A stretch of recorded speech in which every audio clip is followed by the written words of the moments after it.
are ready, we will just open it up with questions. I guess at first, who's kind of playing summer ball and who you keeping around to lift weights as far as your returnees? We got a lot of guys out playing ball. They're slowly starting to get there. You know, we've only been done a week. Goodhart's actually, he's traveling to the Cape right now, and obviously Kerstad's going to play. He's got a little workout with Team USA. If that goes good, he'll play with them, and then he'll head off. If not, he'll probably go to the Cape. Kinley will sign. Ezel just signed, I think. Opitz is going to play with Team USA this summer. Some of the guys that are on the fence a little bit. Martin's going to go work out with Team USA, see how that goes. Nesbitt's going to stay here and just lift and try to get bigger and stronger. He's got a lot of work. Franklin's out in California, getting ready to play with Santa Barbara. Curtis Washington's going to go play over in a league in Illinois. Let me see here. Semester transfer last year. Kobe Boulware is playing in the Cape. He may stay in the league. He's having a split time a lot, so he might move teams, move leagues. We'll see how that ends up. That knocks out most of the position guys. As far as like Patrick Wicklander, he's going to just go home for a little while and then come back. He threw a lot. We're just going to get him back here and let him work out and lift. Caden Monk's off playing. Liam Henry, who didn't travel at the end of the year, is out playing some summer ball. Obviously, Campbell will sign. Ramage is going to stay here and work out. Same with Kevin Copps for the most part. I probably missed a few. Connor Nolan's going to stay here and work out. Try to take it easy on a lot of the pitchers. Some of the Tommy John guys like Caleb Bolden. A lot of people forgot about Caleb, but we haven't. We think he's going to be one of our best guys next year. And we had a freshman, Travis Hester. Those guys are both back working out. They both had Tommy John last year. Costi Sock obviously will sign, and Scroggins will sign. So there's a lot going on there. A lot of the new guys coming in. A couple of the position player guys are out playing in some older leagues, and then some of the younger pitchers will probably end up being here in a couple of weeks to start some summer school and working out. Hey, Dave, with Connor, he obviously was on a football ride, and that was nice for you with the scholarship limits. How does that work now that he's not with football anymore? I guess he's still on a football scholarship until that's over with. What is that, at the end of summer? You probably know more about it than I do. Not really. I don't really know. We're working on some things there. So he always have issues with the counters. We get 27 guys, so we didn't have anybody sign professionally of our incoming guys. So it's pretty amazing. But that's always our battle, but we'll work it out. How good is that? Did you expect to lose some guys just based on percentages? You always expect to lose one or two. I'll tell you in a year or two how good it was, but it's nice knowing that we're going to have a good group of freshmen coming in, and we've got a couple of JC guys coming in, and maybe a transfer. We'll let you know on that down the road, but it's what you got to do to keep your program going. You got to get those good young players in there and try to get them enough playing time. Hopefully some of them can really contribute for us next year. Try to keep guys happy, but at the same time you got to keep winning in this league. Dave, is it starting to kind of flip back around where high school guys are looking to college more? Well, the professional draft went that way, probably more than ever this year. The high school kids are too risky for them. They're wasting a lot of money. They got kids that they're giving good bonuses to, and they don't pan out. The college kids, you get to see a little bit more what they're really all about, how tough they are, can they handle the grind. Sometimes you give a kid out of high school pretty good amount of money, doesn't go real well, they just forget it, move on and do something else. They don't fight you long enough. The kids that have been through, say, an SEC schedule 2 and 3 years, you're getting more of a realistic idea of what you're getting. Obviously you're going to give good money. The pro people are going to give money to these big arms and big bodied kids, and there's some no doubters out there, but there's some that they just don't know enough about them, what's inside them, really.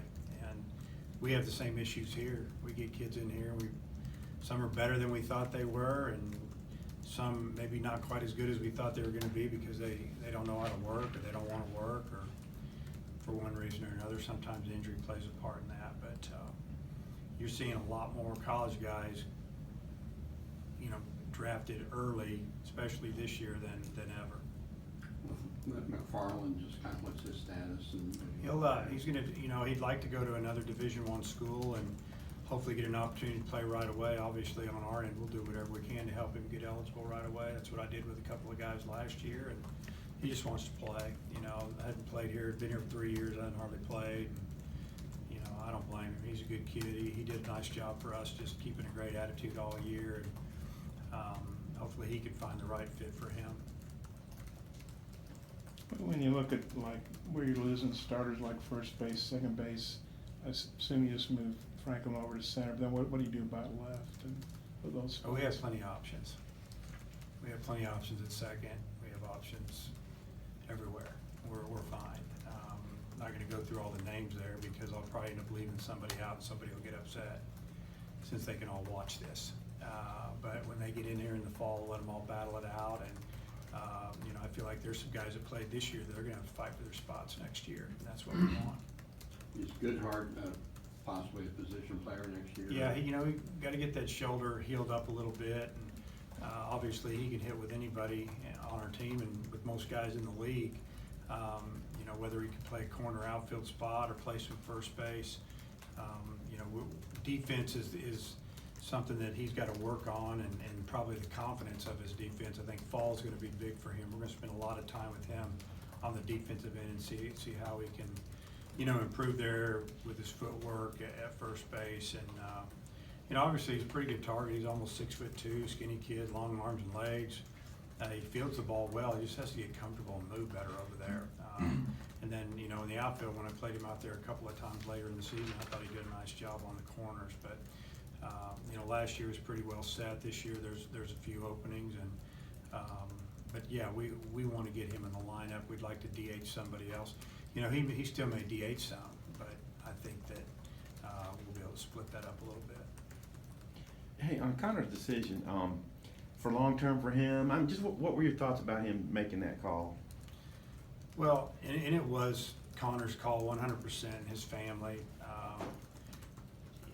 I think that, he's, and I'm no football coach, so I can't really tell you how to evaluate that. I just know on the baseball side of it,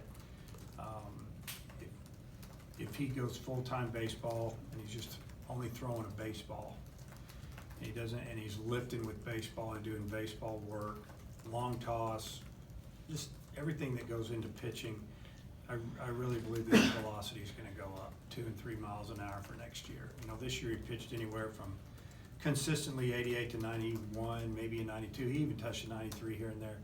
But I think that he'll start pitching, he won't ever go out of the 90s unless he wants to or he's getting tired. And maybe get that thing up there around 93, 94, 95 a little more consistently. So with his off-speed stuff, he's got a good change-up and slider and a curveball. That would be a huge difference for him to be able to have 4 weapons like that with that velocity on that end. So I think for his future in baseball anyway, it's probably going to be a really good move. So it's different, like with more specialization, perhaps it's just different than say when a Barry Lundy did it, when maybe the workouts were a different deal. Yeah, a hitter, a fielder compared to, let's say even if Connor was a receiver, it would be different. He's not throwing all the time. Little different arm action, football to baseball. Because I've seen guys that were really good pitchers in high school that also played quarterback in high school. That as sophomores, they might have been throwing in the upper 80s. By the time they were seniors, they're throwing 85, 84. They went on and played football. I think about Tyler Wilson a little bit. Tyler Wilson was a guy that I loved him as a pitcher. Came to our camp as a sophomore, was throwing the ball pretty good. And then I looked up his senior year, talking to scouts. We didn't get to see him play much because we didn't need to because he wasn't going to play football. And they said his velocity was down. And I just think you're talking, 7-on-7 in the summer, throwing the football in the fall, summer, spring ball, it's hard for those kids at that position to really excel.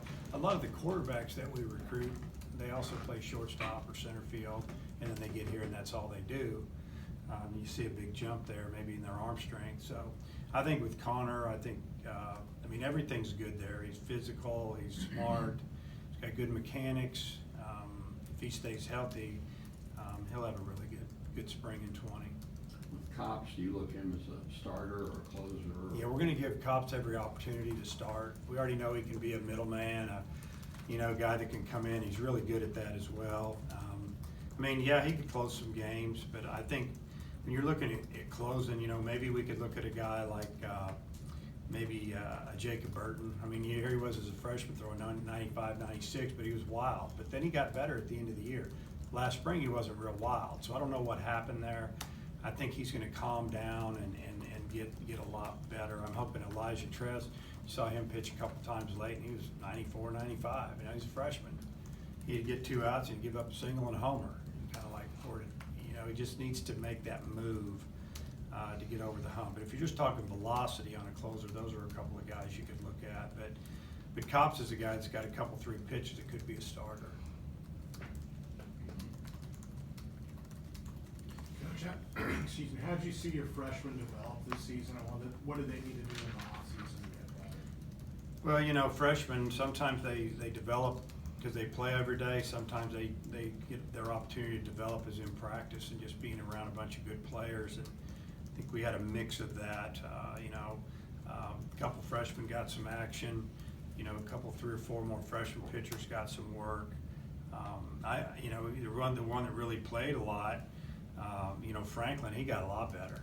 But he struggled in SEC play offensively. He'd have a bad week and then he'd have a pretty good weekend. And that's what you see a lot of times from these guys. Hopefully they'll go out, play summer ball, and keep developing. Usually the biggest jumps you'll see a guy make, position player-wise, is freshman to sophomore year. And usually the fear's gone, the unknown's gone. Now it's just about, doing what you do. That's play ball every day, and we figured out, how we can fix a couple of flaws in their swings or make a change defensively. An example in Franklin's case, here's a guy with really good speed that should steal 20 bases easily every year, 25.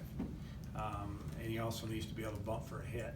He needs to be that threat where he can have the third baseman playing up on him. And if you noticed at the end of the year, they were playing deep on him.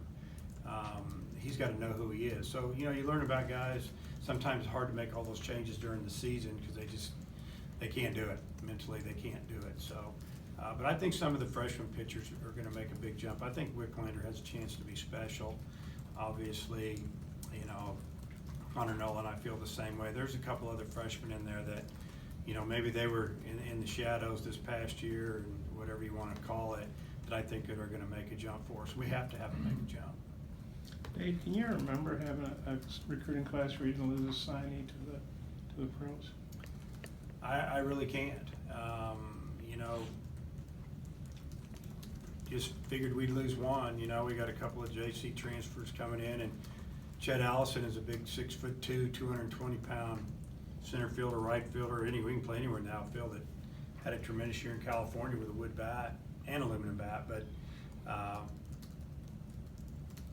he turned down a lot of money to the Dodgers. He went to a Dodger workout, and they offered him pretty good, plus school. And he wants to play in our league, thinks he can come in and double his money, and I think he can too, maybe more than that. A lot of times when the JC kids get drafted and get offered a couple $100,000, they're gone. So we appreciate him having confidence in himself to come in here and do what we think he can do. And there's a couple others out there, but yeah, it's kind of, it's interesting that we've kept some. So is that good or bad? Well, I think it's a little bit of what we talked about earlier. The scouts are a little leery about some of these high school kids, especially you're talking about a right-handed power bat. If it's a left-handed kid, they might take a little more of a shot, but right-handed, and we're going to let you go to college, or we're going to give you a little bit of money. These kids want to not come to school. They're wanting more like $800,000 or $1 million, and they might get 300 or 400, and that's not what they want. So we're going to get some of those kids. We should have had 4 or 5 more kids drafted. And what the scouts are doing, they're not wasting a lot of drafts or just throwing out a draft for somebody that's awfully good, but they know they're not gonna be able to sign just for the kid. And you used to see that a lot more now. Pretty much if they draft you, they're gonna try to give you something and get you there. Dave, you mentioned pretty much all year Opitz and the jump that he made. Just what's his value as far as leadership, and do you think he can make another jump hitting wise? He's gonna make a jump hitting wise, there's no doubt in my mind. You know, the plan for him was just to keep him here this summer and just have him try to put on 10, 15 pounds if he could. And then further down the road, you won't see him catch very much for us in the fall. We've got a couple of catchers coming in, young guys that we want to really catch and get a lot of time. Opitz catch every now and then, but really just try to keep him real strong. And but now he's gonna go play for Team USA, and they've been following him a lot lately. I think they feel like that he could be the best defensive catcher out there. That's a junior to be, and you know, he's one of 2. So as far as I know, he's been put on the team. He doesn't have to make the team, and he'll leave Wednesday, and they'll be gone for about 3.5 weeks. He gets to go to Japan, play Cuba at home. It's going to be a great experience for him to be around those guys. And but his value, it's hard to say. You can't put a number on him because just his leadership skills, and guys gravitate to him. And you know, the funny thing is, we saw it as coaches, but we let the players vote on the captains. We thought he would be. We had him as a captain. The players kind of voted for some older kids, and you look back on it, Casey didn't play much as a freshman, so he made a huge jump, and we knew it was in there. He's a guy that I think a lot of guys respect, and he's fun to be around. He's funny. He's got a lot of personality to him. Does Casey Martin project as a pro shortstop, and where will you continue to play in? Or not? Well, I'm not scouting, and I'm not coaching in the big leagues, and I would say that Casey Martin would, if you're asking me, what I like him as, I think he can play short at this level. You know, I look at his errors. I was looking at him today because, you know, more than half of his errors were just errors that shouldn't have happened. Taking the ball out of his glove, throwing the ball high, throwing the ball low. You know, they're just errors that just shouldn't happen. And we were very fortunate that, you know, of all of his errors, only a couple of them probably came around and cost us, or, you know, even scored. But his skills are off the charts as far as quickness and his arm strength. He really fielded the ball well, if you look at it. He made, honestly, twice as many errors as he should have, so if you cut him in half, he's as good as any shortstop in the country. That'll be his thing. He's just got to be better with the ball. I think in professional baseball, I think he'll play short. I think he'll play second. I think he can play center field. I think he can play anywhere. He can play third base. You know, you look at Alex Bregman and you go, well, I never would have projected Alex Bregman to be a third baseman in the big leagues. I figured he was going to be a second baseman because it's the old thing, you know, well, he's only 5'10", he weighs 185 pounds. Well, he feels like a shortstop at third base, and he's still hitting home runs. Casey's got every bit as much power as Alex Bregman does, and probably more to the pull side. But, you know, it's going to be about Casey's battle is obviously pitch selection, but he's an awfully good player. With his errors, how many of those do you think are, you know, he gets the balls other guys don't get to?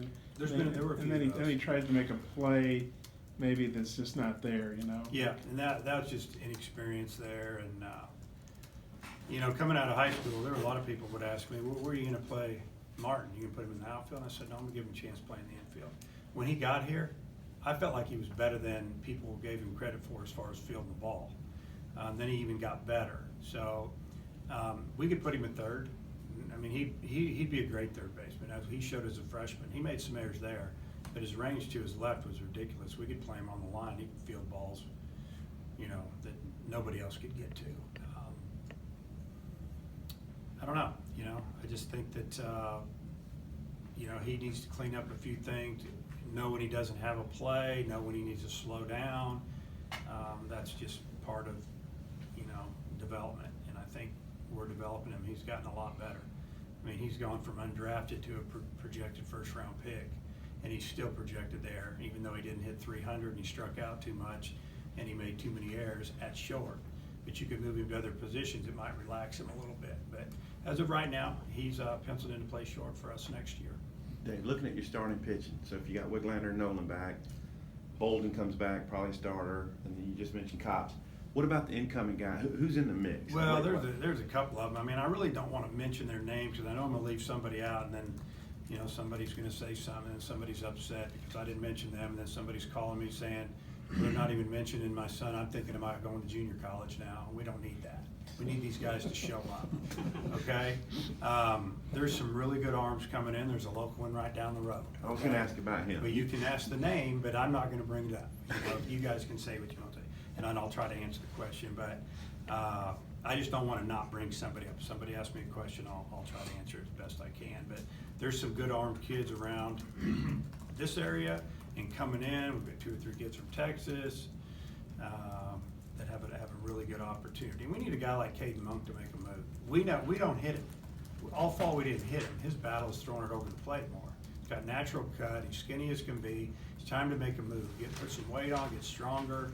I mean, this is a kid that he's left-handed. We need that. We got a couple lefties coming in, so we'll see how it turns out. But who you want to know about? Well, you can talk about Blake though, right? Blake who? Adams. Oh, Blake Adams. Yeah, Blake had a pretty good player. Got a really good arm. He had some really good outings over the last few years. He's played at a high level of travel ball. Been in the state championship game the last 2 years, won the first one. The second one slipped away. Hit 7 home runs this year. I've seen him hit some balls a long way. I mean, he actually could swing the bat, you know, and he's a good enough fielder. He could play a corner outfield or play first base for you. It's hard to do both. We're gonna let him do both in the fall. But there's no reason. I've seen his velocity fluctuate all over the map, from upper 80s to 93, 94. We hear about it. Sometimes then we go watch the pitch and it's 90. It's not all about the velocity. He's got a good curveball. I think he has a lot of confidence in it. I think when he gets with Coach Hobbs, I think consistently his fastball is going to stay 92 plus. You know, I'm not going to say he's going to throw 98, but he's a big kid and he's getting bigger. I think when we get him, it's going to jump. So, yeah, I think that he has, that Blake Adams has a real opportunity to help us right away. But Vermillion and Denton, kind of what are their plans? Vermillion, you know, he's had some issues, some health issues. We just want to get him 100% healthy where he can come out and have a good year. You know, you've seen his velocity up to 93, 94, 95. Breaking ball still, you know, still trying to figure that out a little bit. But it's time for, you know, for Zeb to really make a move. I mean, we still see him as a middle of the game type guy for us. And who was the other one? Denton. You know, Marshall, Denton. You know, he had some really good outings for us last year, and you know, his velocity's gone up. Where he was submarine, he used to be around 80, now he's like 85. Just gotta be more consistent with his off-speed pitches. It's all about location and we're in sync with him. You know, he gets the righties out without too much issue a lot of times when he pitches right. The lefties are the ones that he struggles with, but they both went out and played summer ball last year.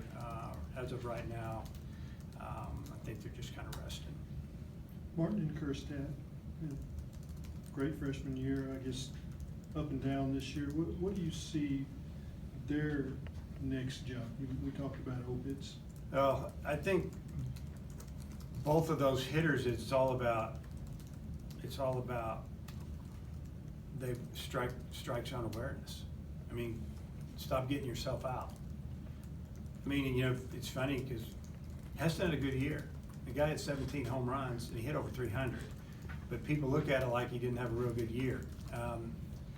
If his strike zone awareness and staying in the zone when he swings and quit getting himself out, man, he would make a huge jump. And if he can do that, it would be big. Basically, flip those walks and those strikeouts. Same with Martin. Martin needs to walk a lot more and strike out less. If he does, you know, you're talking a guy that can hit in the upper threes, both of them, even in this league, because when they make contact, it's powerful. So I think the development for them, physically, they're both very strong. Heston will get stronger. So will Casey. It's just more about development, and that's seeing the ball and pitch recognition. And if they can do that, and they get to take their walks, and they both walk 15 or 20 more times and strike out 15 or 20, 30 times less, could be special. Yeah, I know you got a background with Team USA. Do you call them with guys on the team? Do you call them? They call me. They call you? They watch us. They watch every game. The They- South Carolina coach, he's the head coach, right? Or who's the head No, coach? it's Dan McDonald from Louisville. Oh, okay, I guess he's been busy, like you've been busy. Yeah. But there's conference calls all the time. The group of coaches, Team USA personnel, and they're evaluating. They have video. They have people working. They've got every at bat, the good and the bad, how they hit off of this guy that's throwing 95, how the lefties hit off the lefties. Can they hit a breaking ball against a lefty? There's a lot of input from professional scouts, GMs, because Team USA is very much funded by Major League Baseball. They don't want any conflict. That's why they only take kids that weren't drafted right now, that are holding out. They don't take those kids. They take kids that are draft eligible next year. And this way, those scouts can follow them around and, gather up 24 of the best college players in the country and really get an evaluation, a really good evaluation. Tell you, this season is officially not over. Still playing games this week, so not everybody's signed, but project next year. Yeah. You didn't think last year's team was in the fall or whatever was gonna project what you think this team's really high ceiling? The team coming up, the 20 Yes, sir. season? Well, I think more than anything, it's about what we've been talking about a lot. It's about development. Guys got to continue to get better. I feel like that if guys like, Martin and Kirstad and some of these kids can just relax and not let the draft get in the way mentally, just go out and play and get better, we'll have a really good year, because we've got some good kids coming back. We've got some 2 or 3 or 4, guys that we know that are gonna help us, 2 or 3 or 4 freshman guys that can swing the bat, that I know that have a chance to get in the lineup or contribute as freshmen and maybe even start. I think there's gonna be a lot more competition in the field. I think and I don't wanna give away everything yet, but the biggest question mark is, who's gonna fill some of those bullpen roles? I mean, we lost, Kostichuk and Scroggins, and obviously Cronin, who's been kind of a guy that you could depend on at the back of the game if we could get to it with the lead.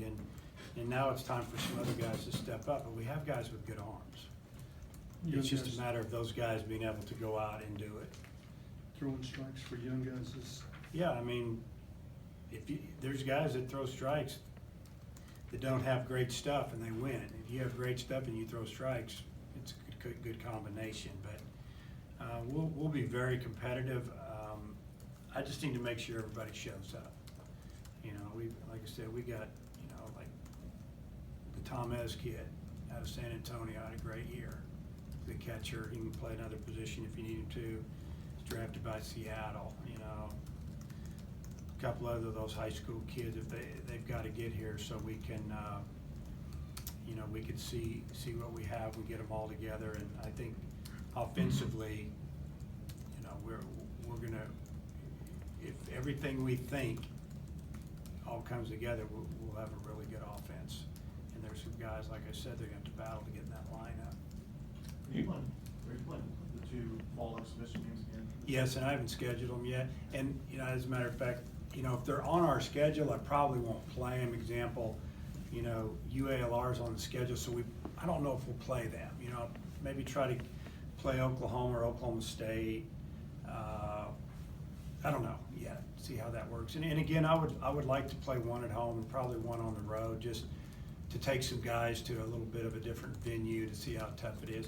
Oklahoma State, I don't think their new ballpark is completed yet. It'll be completed, I think, hopefully before their season. They're supposed to play in it. So that might be a team that maybe we can get to come over here, because they need a place to play, I don't know, but, that's on my list of to-do things, but, you gotta stay within a certain radius. You can't travel all over the world, I don't think, to play. You're gonna play in the Shriners again for the next year. Do you have other? Yeah, I just got the you know? information on that. I think we play like Baylor, OU, and Texas. With Kerstammer, you said after he started every game as a freshman, you wanted to give him a break. This year, you said he's gonna try to make Team USA or playing with the Cape Cod League. Do you just feel like if he's older now, so it'd be better for him to play Yeah, softball? after their sophomore year, a hitter like that, they need to see him, when I say they, professional people, we're here to help these kids with the draft and develop them, obviously, give him an opportunity to make a little more money. He needs to go play with a wood bat somewhere and hit.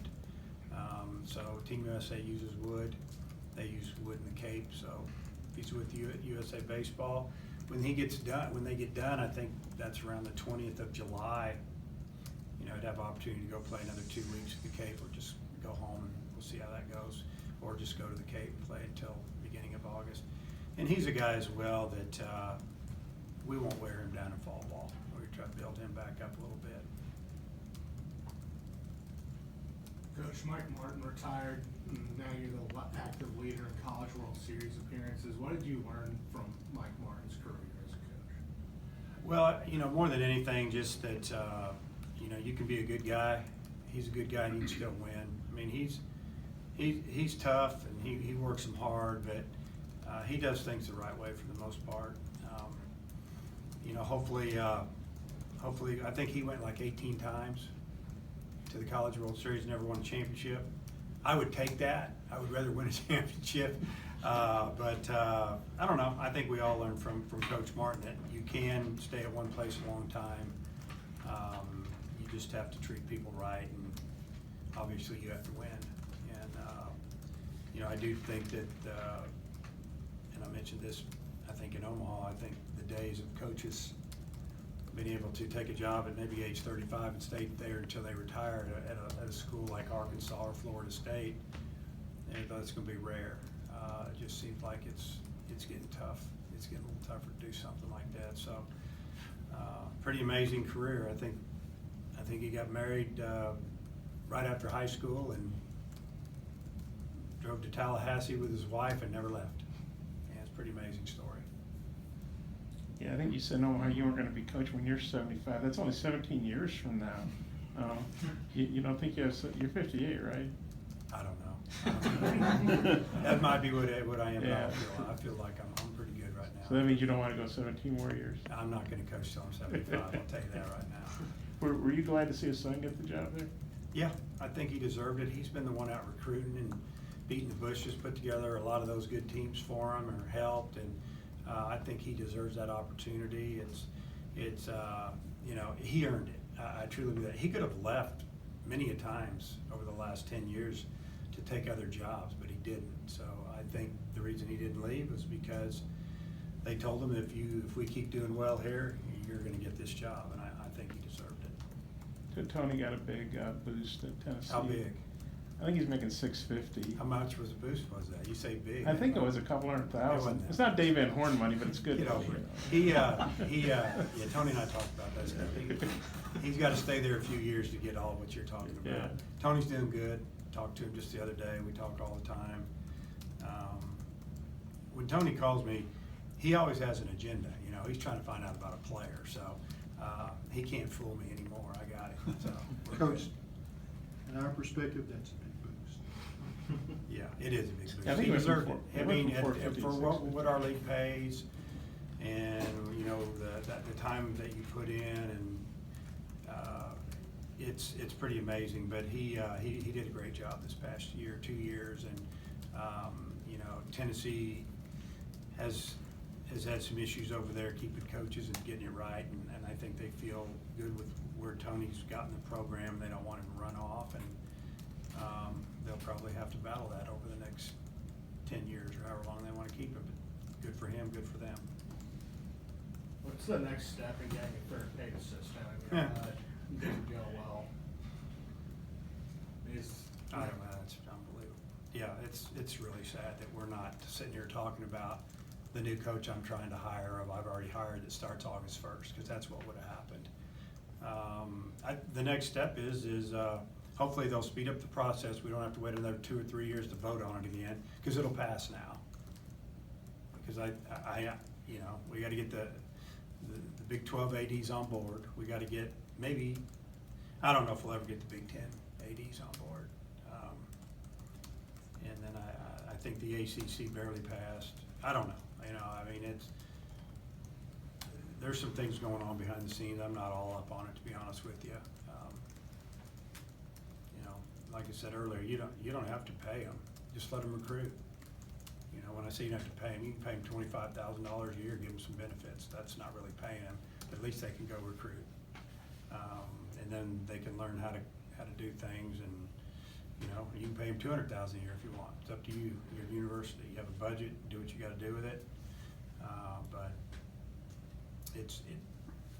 you know, it was just amazing that Jake Mangum, one of the last things he said just finished his career, which was an incredible career, and he brings it up in front of that audience there about the third paid coach, because he sees what these volunteers do. I mean, these guys are working just as much as we are, and we can't pay them.